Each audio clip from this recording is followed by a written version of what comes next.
Après presque un an de préparation acharnée, des heures de discussion en groupe, des activités de team building en équipe, une conférence de presse, un départ émotif et un temps de vol total d'environ 24 heures avec une escale mémorable à Doha, au Qatar, nous avons finalement atterri au Cambodge.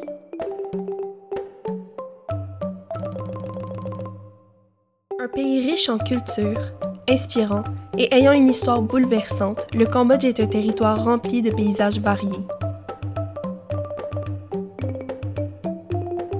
Au cours de notre périple, nous avons eu l'opportunité de mener de multiples entrevues avec des personnes chaleureuses. Bref, cet endroit nous a permis de nous enrichir en rencontrant des gens avec des histoires uniques et intéressantes, représentant bien la résilience du peuple khmer. Notre séjour a commencé à Phnom Penh, la capitale du Cambodge.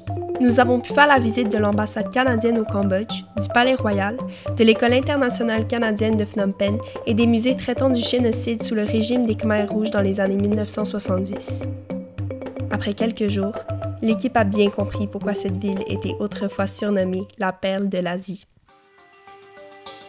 Nos visites dans cette ville étaient variées et très enrichissantes, même lors de nos aventures au dépanneur du coin, où l'on a déniché de vrais trésors. Ensuite, c'était le temps de vivre une expérience hors du commun, un bus de nuit de 7 heures pour se rendre à Siem Reap, où l'on retrouve une verdure luxuriante et des temples à couper le souffle. Littéralement. On a beaucoup marché, surtout au site archéologique d'Angkor, un complexe d'anciens temples hindous et bouddhistes.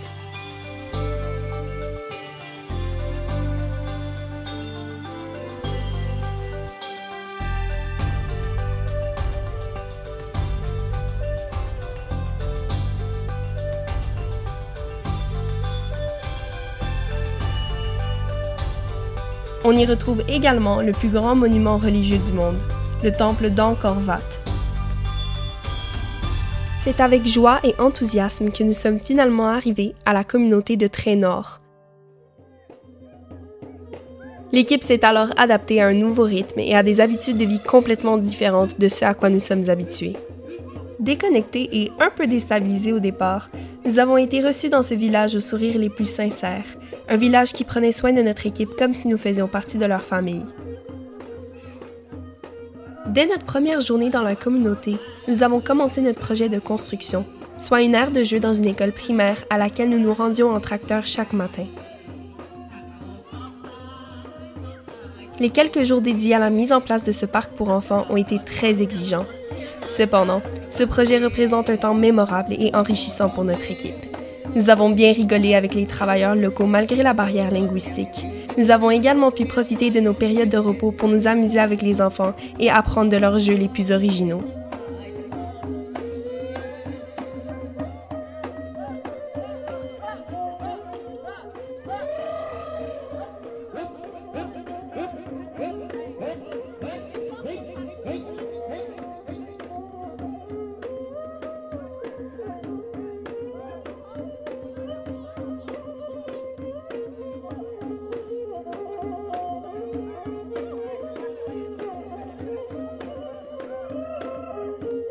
Nous avons également pu participer à un projet d'agriculture pour le centre communautaire du village. Malgré la chaleur, nous sommes restés positifs face aux nombreuses tâches de jardinage et le fruit de nos efforts en valait vraiment la peine.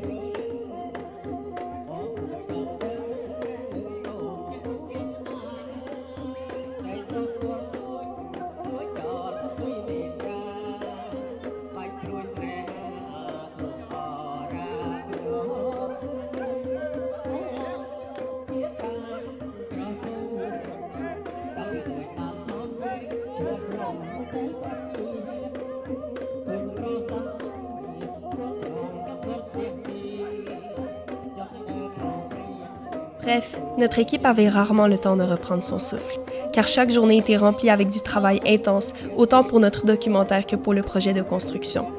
Malgré la fatigue, nous étions toujours partants pour profiter de tous nos moments ensemble, que ce soit en partageant nos repas ou nos collations, en jouant au volley-ball ou à des jeux de société, et même en faisant du karaoké avec la communauté qui nous a accueillis.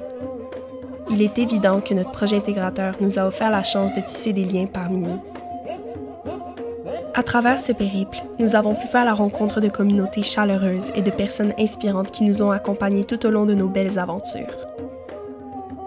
Même si nous nous sommes retrouvés plusieurs fois hors de notre zone de confort, notre expérience a été mémorable grâce à l'accueil de ceux qui nous ont guidés dans notre travail et qui sont devenus de véritables amis.